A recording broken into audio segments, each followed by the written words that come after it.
Ito pong halaman na ito ay kung tawagin sa Ingles ay sweet basil. Sa amin sa Mindanao, ang tawag dito ay bawing or sangig. Maganda, marami palang health benefits ito. Ito ay nagsimula lang ako sa isang punla na binigay sa amin doon sa area. Yan, ang dami na niya ngayon. So ito experience ko lang sa mga panluto, gamit naman ito may sabaw, pansit, yun, mga pasta. Ang sarap niyan.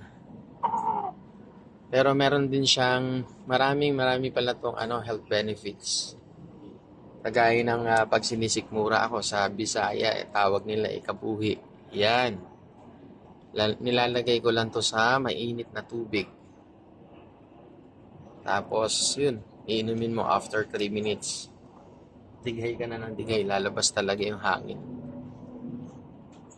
Ngayon ko lang nalaman na ang dami palang nito, health benefits. Akala ko yun lang yun. So, mamaya i-attach ko dito yung mga health benefits. Ayan, oh.